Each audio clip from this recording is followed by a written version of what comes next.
All righty, everybody. Friday might prove to be a very, very messy day. In fact, markets could dump, bonds could freak out, crypto could go haywire. Why? Well, it appears that the Supreme Court on Friday will be issuing a ruling on Trump's tariffs. Now, if you haven't been following along, this case has been meandering through the court systems since Liberation Day or shortly thereafter. And on Friday, it appears we are going to get a ruling. If you believe Polymart correctly, they are currently pricing in a 78% chance that President Trump will lose, meaning the Supreme Court will say, no bueno, no good. You can't do that. Now, again, this certainly won't be the end of this, as I'm sure the Trump administration has backup plans on backup plans and this, that, and the other. But it will create uncertainty. Will Trump have to refund the tariffs? How quickly will Trump have to do the tariffs? What other means will he do to keep the money? So buckle up. Friday might prove to be very, very messy. On the flip side of that, if you want to look at the other side, there is a 22% chance that the Supreme Court says president has the authority to do that, national security and the like. So again, just be prepared. Friday might be a very interesting day and one that we'll be paying attention to. Again, how much, how soon, all of those things if Trump loses, and will Scott Bessent and others have a plan B? Other things I read about Tom Lee.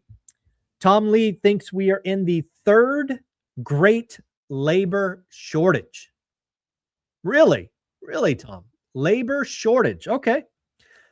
He thinks that the era of AI is like frozen food.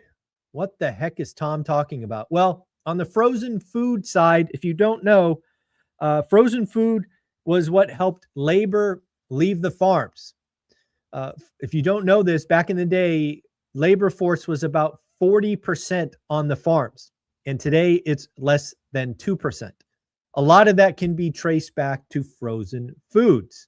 So what does that mean? Well, I think it means that labor will be deployed elsewhere, at least in Tom's opinion.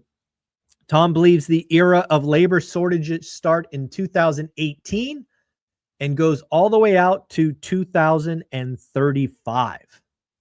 So again, this is Tom Lee sharing his opinions with us. Next up, we need to look at the Japanese 30-year bond. It just hit a record high of 3.52. Again, I am left asking, when does this break? Again, there's been this yen carry trade that's been going on for quite a while. And the interest rates and currency risks are starting to get really close together, especially if the Fed is forced to lower rates again. And we did get some labor market data today that we will talk about shortly. But yes, very, very interesting. Lending Tree just issued a survey for housing, basically saying if you are a home buyer in 2026, you better get a move on. According to Lending Tree, January is the best month of the year to get a deal. Basically, you are picking over leftovers from last year.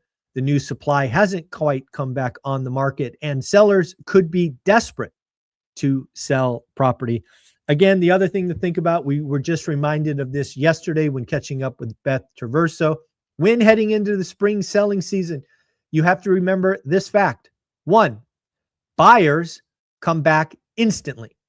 It doesn't take a lot for a buyer to go from the sidelines to active buying. However, sellers, it often takes days, weeks, and yes, sometimes months to get their home ready to sell. They have to declutter, they have to do small maintenance, and all of those things. So again, according to Lending Tree, if you're shopping in 2026, get a move on, as January brings your best deals. Alrighty, folks, we got labor data today. We actually got two. We got the ADP report and the JOLTS report. JOLTS report we'll go through first. This is job openings. And folks, there is no better word for this than ugly. This was an ugly report. Last month, just to give you some clarity, we reported 7.67 million job openings. We were expected to fall ever so slightly to 7.64 million job openings. Buckle up. In reality, it fell all the way to 7.14. Over 500,000 job openings disappeared. This is not a sign of a strong job market.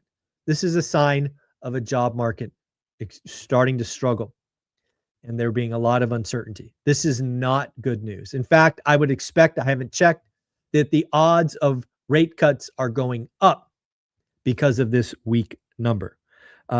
Again, I think the labor market is much weaker than the Fed highlights. Let's talk about ADP. Again, ADP is private payrolls. Private payrolls last month were negative 29,000, meaning we lost 29,000 jobs. It was expected to bounce all the way back to 48,000. Reality came in at 41,000. So a miss to the downside. In fact, all of the employment growth can be traced back to two segments, education and healthcare, and also to companies less than 500 employees. So kind of that small and medium business. In fact, manufacturing lost 5,000 jobs. And as you remember, we got a manufacturing report yesterday. Manufacturing is still contracting. I think it's been shrinking for 10 months in a row. This is not good news. Friday's numbers are going to be important. In fact, if you were hoping for a January rate cut, it needs to be a third ugly jobs number. Friday's jobs are expected to come in at 73,000, up from the previous month of 64.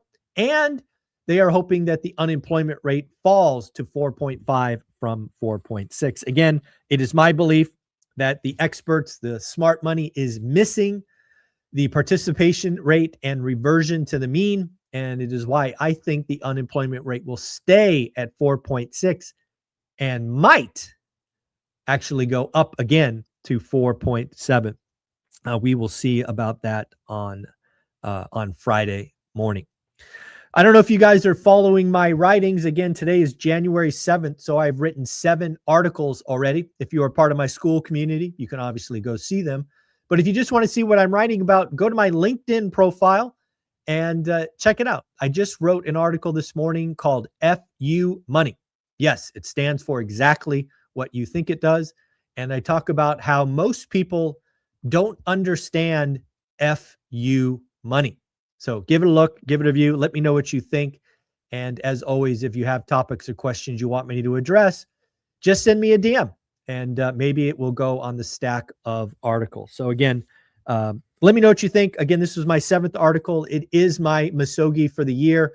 I'm trying to write every day, and I'm doing this because that's how you get better at things. So again, focus and discipline.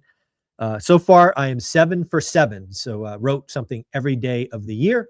Hopefully that will continue. Don't know if you saw this, but the Dow hit another psychological number, 49,000.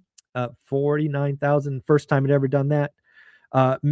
This is a big one. Manhattan. For all of us, myself included, talking smack about Mamdani, the office market has rebounded. Yes, folks, even though Mamdani was sworn in and people knew it was coming, the Manhattan office leasing had the strongest Q4 in 6 years. In fact, leasing of office buildings in New York City is up 25% year on year. Crazy. It had increased demand from finance, tech, legal, nonprofits, et cetera, et cetera, et cetera. So for all of those, again, myself included, that thought people would flee New York City, not happening. People are sticking in and leasing up office buildings. Ford reported the best annual sales for vehicles since 2019, up 5.5% year on year. Meta has delayed the global rollout of their Ray-Ban display glasses because of inventory limits and U.S. demand. Curious, any of you have these Meta glasses? I've seen some, I don't know, YouTube content creators with them, but does any normal people have those? If you are using the Ray-Ban displays, let me know in the comments. I'd love to hear your feedback. They look kind of fun and kind of freaky all at the same time, but let me know. And lastly, one more Fed speak for the day. Fed President Barkin. Both sides of the Fed mandate bear watching. What does that mean? Again, it's saying, hey, unemployment and inflation. It is my belief that inflation is grossly overreported and will cease to be a problem shortly. And it is my belief that the job market is worse than they expect. So I disagree with Fed President Barkin. But hey, we will see what we see in the upcoming months, starting this Friday with the December jobs number. Folks, I have you an amazing day. Remember, only 1 week left to buy tickets to our Vegas event. Lots of you who have talked about coming. In reality, we have sold 0 tickets in the last 2 days. And I expected a lot of you to come in the last week and buy your tickets. Maybe not. Maybe these are all the tickets we have, and so be it. But again, lots of you said you were coming. You have 1 week left. Go to Eventbrite and get your tickets. I'll put a link below once this live show is over. And of course, check out Steadily if you are a landlord. They are constantly saving Olivia and I money. They are currently working on 2 houses for us right now, which hopefully they will bring to bear. And of course, join school. I hope to see you there. Did we have any new school members? We did. We had two new school members. We had Felix and Sam. Thank you for joining in the last 24 hours. Make sure you introduce yourself. And yep, we will keep it rolling from there. All right, folks, take care of yourself. Have fun. And we will be back tomorrow at, what is tomorrow? Oh, tomorrow's Thursday. So we'll be live at 7 a.m. Thank you. Take care.